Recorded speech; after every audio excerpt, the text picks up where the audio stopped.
não pode cair nessa esparrela que tantos meus ex-alunos fizeram de assistir 2, 3 meses de aula comigo e daí sair já, né, achar que porque ele ouviu aquelas coisas, ele já sabe mesmo que eu sei, né, e que pode sair dando palpite. Isso é absolutamente ridículo, é grotesco, é patético. Né? Então, o que eu peço a vocês, não façam isso, não caiam nessa esparrela. Né? Ninguém é obrigado a ser um formador de opinião. Antes de tornar-se um formador de opinião, você tem que tornar-se um estudioso, né, que domina a sua matéria e que sabe os pontos de interseção entre ela e as matérias circunvizinhas e sabe em que você depende da ajuda dos outros. Em suma, que tem uma noção real do material sob o seu domínio e da sua dependência de outros, tá certo? E aí sim, depois você se tornar um formador de opinião. Isso não quer dizer que você não possa ter nenhuma opinião. Né? Também não quer dizer que você não possa dar uma opinião ou outra em nenhum debate. Só quer dizer o seguinte, você não pode dar muita importância a isto. Porque se você sente a necessidade de dar a sua opinião, é porque você está fora do centro.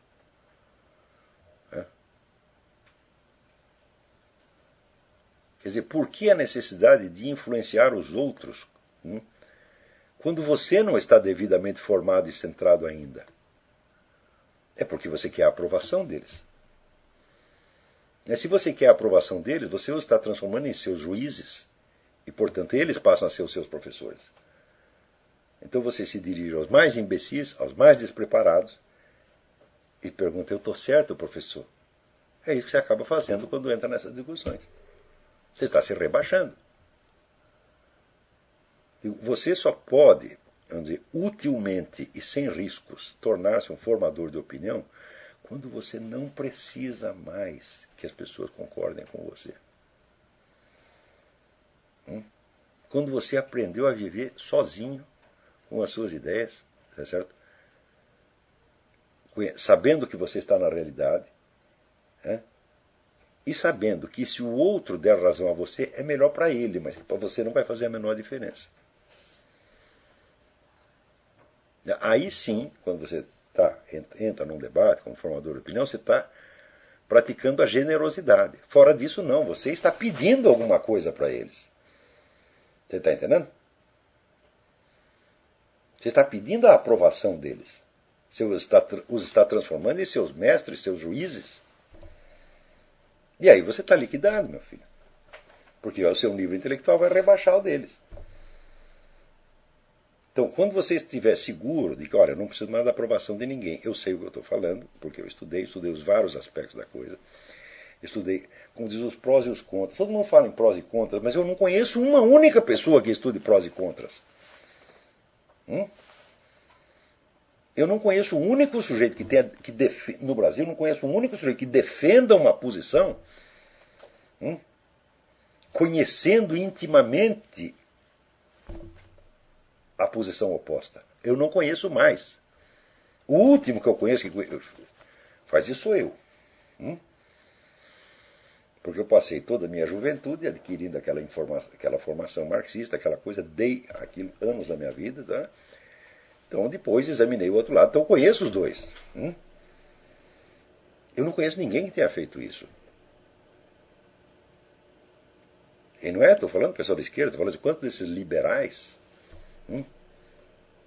leram seriamente, vamos dizer, os autores marxistas mais.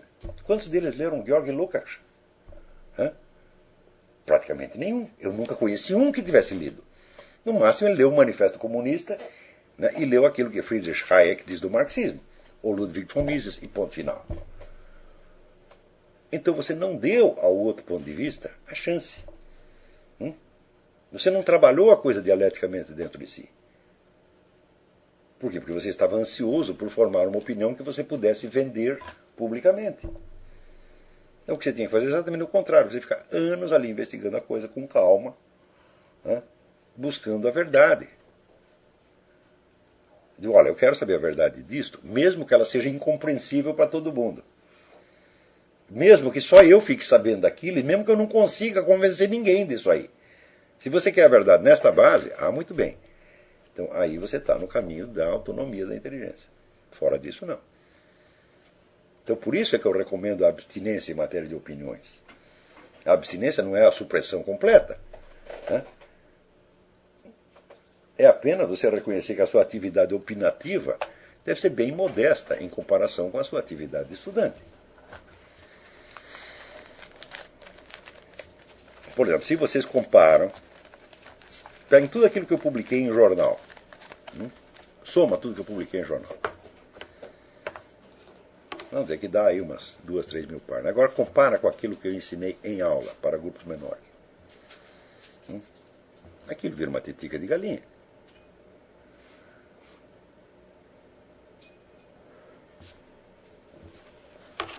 Então,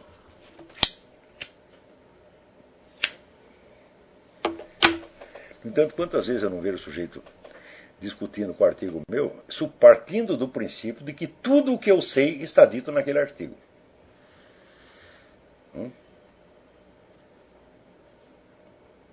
Quer dizer, é o princípio interpretativo mais idiota, né? Quer dizer, o sujeito, vou partir do princípio de que o sujeito só sabe aquilo que ele escreveu ali. Fala, puxa vida. Quer dizer, eu não suponho que. Né? Eu não consigo nem imaginar. Falo, bom, para ele dizer isso, ele precisaria saber aquilo, mais aquilo, mais aquilo, mais aquilo, mais aquilo, mais aquilo outro. Que é um princípio que é o mesmo princípio que eu adotei com relação a Aristóteles. Para ele dizer o que ele está dizendo, é preciso que ele soubesse outras coisas que ele também não disse. Agora, no meu caso, não são coisas que eu não disse, são coisas que eu não disse naquele artigo. O número de pessoas que me leem assim é impressionante. Eu digo, então, o que fizeram uma geração de analfabetos, gente? A coisa é realmente calamitosa e eu não daria esse curso se eu não entendesse que ele é necessário. E eu estou dando esse curso acompanhado, vamos dizer, de um apelo dramático para que vocês persistam nos seus estudos, mesmo depois de terminar esse curso, pela mesma linha. Não escapem disso, porque não há outra maneira de fazer. Se você começa com muitas concessões ao negócio de debate e opinião, então você vai se estragar. Você vai começar a dar opinião um dia. Você vai começar a dar quando você não precisar mais dar. Quando você entende, são os outros que precisam ouvir você. Se você está gostando muito de dar opinião, ou se você precisa aparecer na mídia, meu filho, é melhor você não ir lá.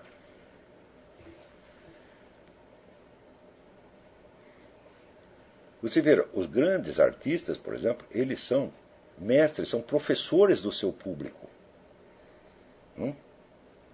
Isso já foi observado mais de uma vez, que os grandes escritores, por exemplo, eles formam o público para as suas obras. Eles educam o público para as suas obras. Então, eles estão em relação ao público, não como um principiante que está diante de seus mestres e juízes, mas como um professor que está ensinando.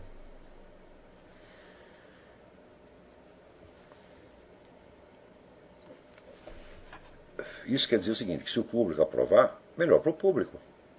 Se o público achar ruim, pior para ele.